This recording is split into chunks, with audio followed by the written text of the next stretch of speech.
नमस्कार बच्चों, जैसा कि आपको पता है कि नीट के फॉर्म अभी चल रहे हैं और 7 मार्च लास्ट डेट है। आज 4 मार्च हो गई है और 3 दिन बचे हैं फॉर्म के। और बहुत सारे बच्चों के कास्ट सर्टिफिकेट नहीं बने हुए हैं, आधार में करेक्शन है। और बहुत सारे बच्चों को ये लग रहा है कि उनके आधार में करेक्शन है, उनका फॉर्म नहीं भर पाएगा। और जिनके कास्ट सर्टिफिकेट नहीं है वो भी बच्चे अभी पेंडिंग है। और कुछ बच्चों के भी कास्ट सर्टिफिकेट बने नहीं हैं या अप्लाई नहीं किए हैं, तो बच्चों को भी घबराने की ज़रूरत नहीं है। सारी चीज़ों का सोल्यूशन मैं इस वीडियो के माध्यम से करने वाला हूँ।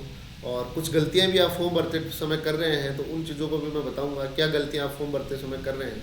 तो चलिए वीडियो को स्टार्ट करते हैं और बताते हैं क्या क्या गलतियाँ हैं और कैसे आप आधार से अगर करेक्शन है तो आपको वहाँ क्या भरना है, और अगर कास्ट सर्टिफिकेट नहीं बना हुआ है तो आप क्या कर सकते हैं। तो सारी चीज़ों का सोल्यूशन इस वीडियो के माध्यम से मैं आपको बताऊँगा।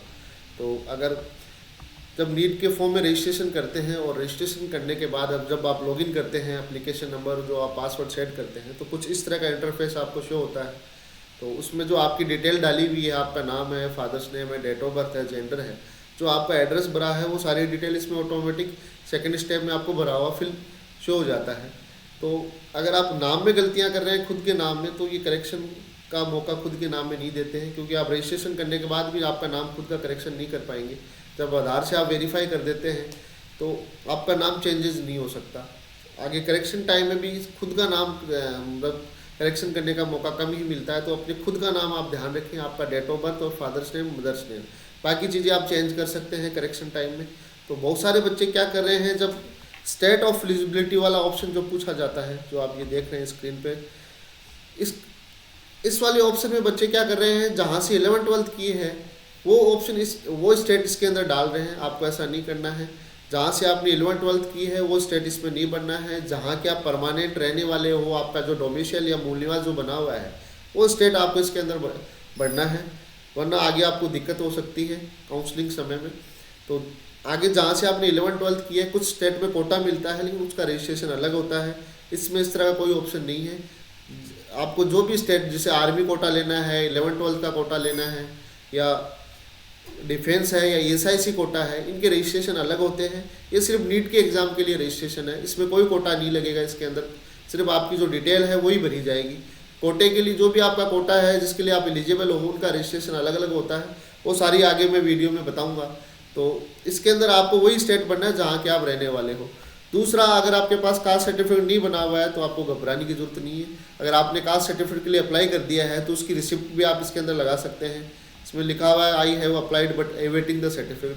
तो इसमें आप जो रसीद संख्या है, रिसिप्ट नंबर है, वो डाल सकते हैं, कब आपने अप्लाई किया है वो डेट डाल सकते हैं, और किस अधिकारी इसको जारी करेगा या जारी कर दिया है।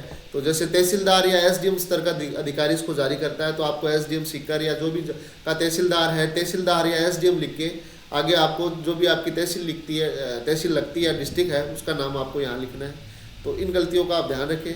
उसके अलावा अगर आपके पास डायबिटीज़ है तो यस करें या इसका नो करें। अगर है तो यस करना है, नहीं है तो नो करना है। उसके अलावा जो PWD कैंडिडेट है तो उनको भी विशेष ध्यान रखना है, क्योंकि PWD का कोटा होता है, उसकी कट ऑफ भी डाउन जाती है।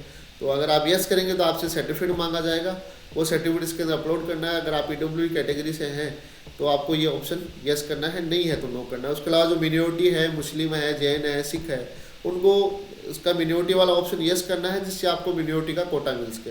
तो इन चीज़ों का आप ध्यान रखें। उसके अलावा जो आधार वाला मैंने अभी आपको बताया, थर्ड जो सेकंड स्टेप आप करते हैं, उसमें आधार का आपसे ऑप्शन पूछा जाता है। अगर आपका नाम गलत है, डेट ऑफ बर्थ गलत है, फादर्स नेम गलत है, तो आपको घबराने की जरूरत नहीं है। जो भी करेक्शन है आपको एग्जाम समय से पहले करवा लेना चाहिए।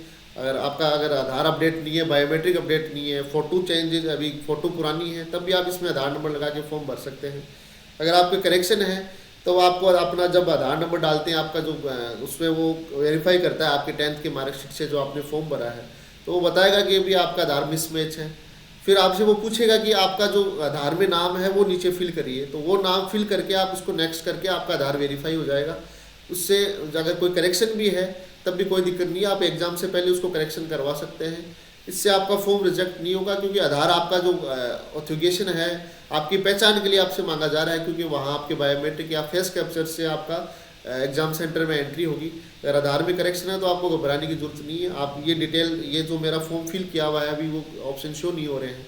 इसमें आपका जो आधार नंबर आपको फिल करना है, उसके बाद में फिल करने के बाद आगे आपसे वेरीफाई करवाएगा, वो मैच करेगा कि आपके 10th के नाम में सेम है या नहीं है, या आपके जेंडर सेम है या नहीं है।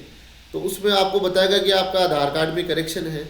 और उसके बाद फिर वो नीचे एक ऑप्शन आता है, आधार नंबर मांगने के बाद आपका जो आधार में नाम है वो उससे आपसे पूछा जाएगा। तो आपका जो आधार में नाम है वो आप इसमें फिल कर दीजिए, यहाँ जो आधार वाला ऑप्शन आता है, फिर आप नेक्स्ट कर दीजिए। बाकी डिटेल आपकी जो 10th की मार्कशीट में है वही शो होगी फॉर्म के अंदर। तो अगर करेक्शन है तो आपको घबराने की ज़रूरत नहीं है। अगर अभी तक आप, क्योंकि करेक्शन में आप अभी करवाएंगे तो टाइम लगेगा और फॉर्म की डेट नज़दीक है, तो घबराने की ज़रूरत नहीं है। और ज़्यादा दिक्कत आई तो आपको यूट्यूब में हमारे नंबर दिए हुए हैं, उन पर आप कॉल कर सकते हैं। तो इन चीज़ों का ध्यान रखें।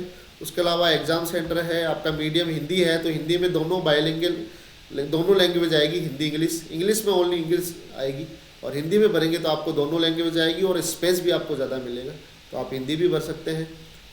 उसके अलावा मेन चीज़ें ये थी। उसके अलावा जो आपकी 11th-12th की है, जो 10th-12th है, इस बार 11th की डिटेल नहीं पूछ रहा है, लास्ट ईयर 11th की डिटेल भी मांगी गई थी।